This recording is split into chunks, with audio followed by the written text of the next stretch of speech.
साथ अल्लाह ताला के कलाम का भी सहारा लिया जाता है। जी, बिल्कुल इसी तरह है। जी।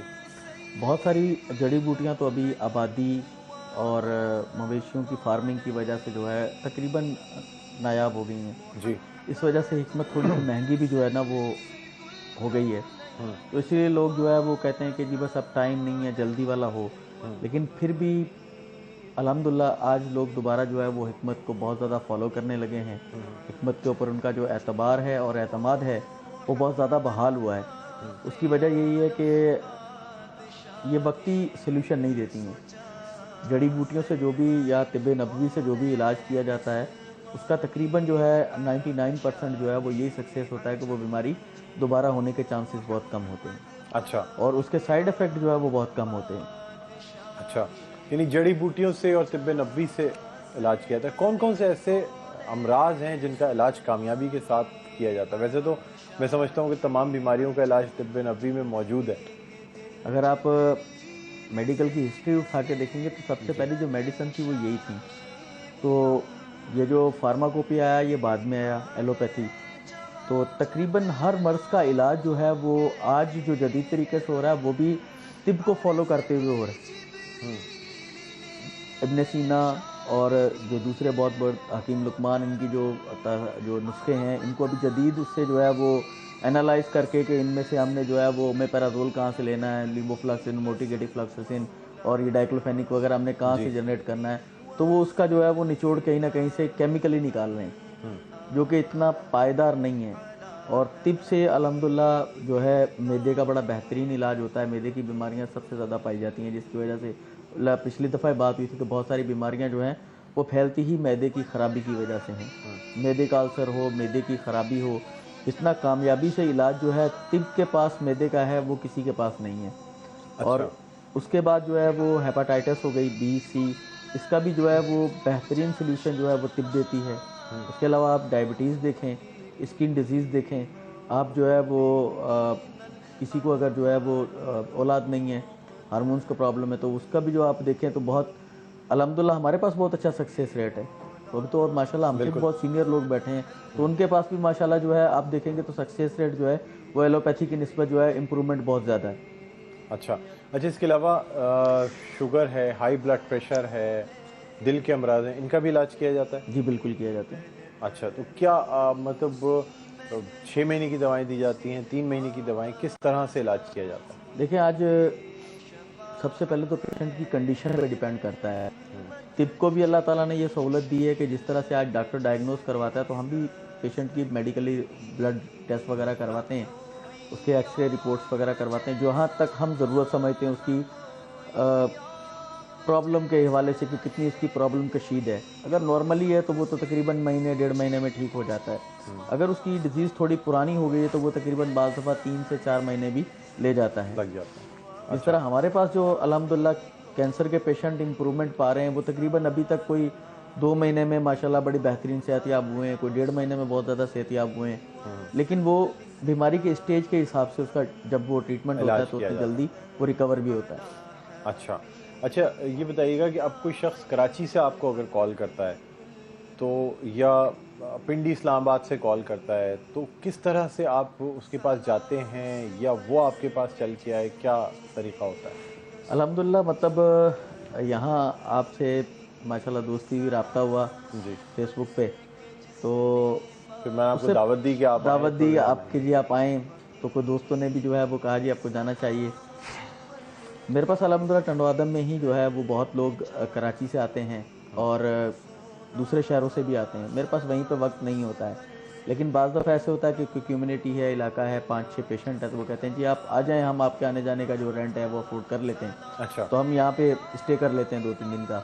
इसी अच्छा, तरह से पिंडी इस्लामाबाद के जो है वो हमारे कुछ अपॉइंटमेंट अगर अच्छी हो जाती मैं अभी भी लास्ट आपके साथ ऐड थे, हम देखेंगे जी, जी, जी, कि इस्लामाबाद भी, पिंडी भी, साहिवाल भी और लाहौर रायवेंड भी माशाल्लाह जो है बहुत तकरीबन 12 दिन मेरे वहाँ पे लग गए ना। अच्छा, और एक टूर भी था और एक पेशेंट से जो है वो एक हम स्टे करते हैं जहाँ पे तो उनको बताते हैं कि जी आपको भी ईज़ी हो जाए। तो इस तरह से जो है उनके होता है और बाय अच्छा, पोस्ट भी हम उनको जो है वो मेडिसिन भेज देते हैं। भिजवा देते हैं। वो अच्छा, हमें मेडिकल रिपोर्ट ईमेल के ज़रिए या व्हाट्सएप के ज़रिए भेजते हैं।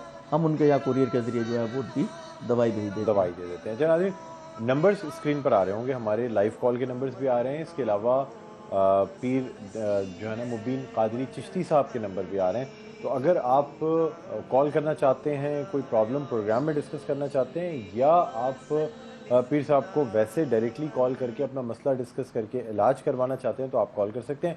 तो हमारे पास लाइन पर एक कॉलर मौजूद है, हम देखते हैं हमारे साथ कौन है। हेलो जी, अस्सलाम वालेकुम। अस्सलाम वालेकुम डॉक्टर साहब, क्या हाल है? जी मैं ठीक हूँ। कौन सा बात कर रहे हैं, कहाँ से कॉल किया? डॉक्टर साहब सर्कस से बात कर रहा हूँ, अदील चौहान। जी अदील, क्या कहना चाहेंगे? हमारे साथ मौजूद हैं पीर मोहम्मद मुबीन कादरी चिश्ती साहब। काजी साहब से एक मैंने पिछले हफ्ते आपका प्रोग्राम चल रहा था, एक मैंने कॉल भी करी थी मैंने। जी जी। एक मैंने मसला, शादी का अपना मसला मैंने पूछा था। जी जी। इसमें मेरे को फर्क इंशाल्लाह आया है, वो काम हो चुका है। अच्छा माशाल्लाह। जी जी, वो काम हो चुका है। अब वो मैंने मिठाई देनी है काजी साहब को, जी कहाँ पे पहुँचाना है ये पूछना था। मेरा काम हो गया वैसे इंशाल्लाह। मिठाई तो आप हमारे ऑफिस में भी लाके पहुंचा सकते हैं, हम भी तो आखिर इस काम में शरीक है ना। बेशक बेशक बेशक। आप यहाँ चाहें तो यहाँ भिजवा दीजिएगा, आपको पीसीआर एड्रेस बता देगा, हम भिजवा देंगे पीर साहब। बहुत बहुत शुक्रिया पीर साहब को। बोले आप पीर साहब कुछ कहना चाहेंगे? जी अल्लाह ताला आपको खुश रखे। ये सब अल्लाह ताला की तरफ से जो है कि किसी को कब मिल जाता है। बाकी मिठाई हमने कबूल की। आप हमारी तरफ से जो है किसी मदरसे के बच्चों को या अपने इलाके के जो है दोस्तों को खिला दीजिएगा, वो हमने कबूल पाई। एक ही बात है, बस आपका खुलूस, आपकी मोहब्बत जितना हो सके हमारे हक में भी दुआ कीजिएगा, और हमारे दोस्तों के हक में भी खास तौर पे डॉक्टर साहब के लिए दुआ कीजिएगा। बहुत शुक्रिया कॉल करने का। Thank you. अल्लाह हाफिज़। अच्छा, ये पीर साहब जो रिश्तों का ना आना होता है, या ये कि बाज़ दफ़ा बनते बनते बात बिगड़ जाती है, कुछ लोगों पे बंदिश लगा दी जाती है कि वो उनकी शादी नहीं हो पाती। ख़ास तौर पे लड़कियों के बड़े मसाइल हैं। अब तो आजकल लड़कों के भी मसाइल हो गए हैं, लेकिन वो बहनें जिनके रिश्ते नहीं आ रहे हैं या रिश्ते नहीं लग पा रहे हैं, तो क्या करना चाहिए? कोई ऐसा कलाम, कोई ऐसी चीज़ बता दें जिसका विर्द करके या कोई वजीफ़ा बता दें। सबसे पहले तो मेरी उन भाइयों से बहनों से दरख्वास्त है कि वो अपने माँ बाप के साथ अपने ताल्लुकात को अच्छा करें। अगर उनके साथ कोई खलश है, कोई नाराज़गी है, उसको ख़त्म करें। सबसे बड़ी वजह यही होती है। और दूसरे, फिर अगर कोई बंदिश है, कुछ है, तो 5 वक्त नमाज़ पढ़ें, और इशा की नमाज के बाद 313 दफ़ा या लतीफ़ो पढ़ें। या लतीफ़ो इशा की नमाज पढ़ें। इंशाअल्लाह अल्लाह ताला के हुक्म से जो है वो बहुत जल्द जो है अल्लाह ताला उनके लिए जो है बेहतर पैदा करेगा।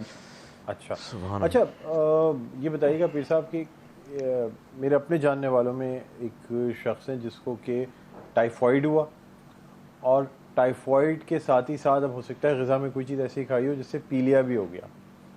तो अब जाहिर सी बात है, एक टाइफॉइड अपनी जगह बड़ा कमज़ोर कर देने वाला मर्ज़ है, उसके साथ साथ पीलिया भी हो जाए तो बिल्कुल ही इंसान जो है ना कमज़ोर हो जाता है।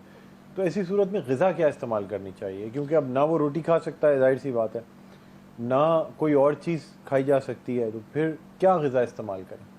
सिंपल है, सबसे पहले तो वो अपनी ग़िज़ा, जैसे आपने मसला हल कर दिया कि ग़िज़ा से उसको कंट्रोल करेगा। दलिया सबसे बेस्ट उसके लिए ग़िज़ा है कि वो दलिया जो है उसका कसरत से इस्तेमाल करे, खिचड़ी का इस्तेमाल करे, बहुत लाइट चीज़ें जो है वो इस तरह की इस्तेमाल करे। उसके साथ अगर वो आपका अजीज़ है आपकी दस्तरस में, तो मैं इंशाल्लाह जो है अल्लाह की ज़ात पे भरोसा करते हुए आपको उसके लिए कुछ दवाई देके जाऊंगा। आप इंशाल्लाह 15 दिन खिलाइएगा, अल्लाह ताला करम करेगा, इंशाल्लाह उसके दोनों मामला जो है वो बिल्कुल ठीक होंगे, दुरुस्त हो जाएंगे। हाँ। अच्छा, गन्ने का जूस और यानी गन्ने का रस और अनार का रस, ये इस टाइप की सेब का रस, ये कैसे होते हैं? ये बहुत ज़्यादा हैवी तो नहीं हो जाते? क्योंकि पीलिया में आमतौर पे जो लोग इस्तेमाल करते हैं वो या तो गंडेरियाँ चूसते हैं, या गाजर जो है ना उसका रस पीते हैं, या अनार का रस या सेब का रस, इस टाइप की चीज़ें, क्योंकि खाया नहीं जाता, तो यही बेहतर होता है कि उसमें जूसेस लेते रहें। बेहतर है, लेकिन जिस तरह से आजकल की मशीनों पे बन रहा है जूस, और जो सफाई है वहाँ, अगर गंडेरियाँ खुद उसको छील के और खुद खाई जाए तो छिली छिलाई ले उनको, या फिर वहाँ से जूस निकलवा के अपने वो उसमें बर्तन में लेके आए, क्योंकि वहाँ तो हर किस्म का बंदा जो है वो पी रहा है जूस उन्हीं बर्तनों में। अगर वो उसी गिलास में उन्हीं चीज़ों को इस्तेमाल करेगा तो मे भी वो किसी और प्रॉब्लम में भी फंस जाए। सर यही हुआ है, पहले टाइफॉइड हुआ, फिर कोई बाजार से जूस या इस टाइप की चीज़ मंगाई होगी, उसके अंदर जो है वो यरकान के भी पीलिया के जरासीम आ गए। तो यही तो मसला होता है, लोग समझ नहीं पाते कि जो बाजार की चीज़ें ना उसमें बाज़ दफ़ा मक्खियों के ज़रिए जो है बहुत सारी बीमारियां फैलती हैं।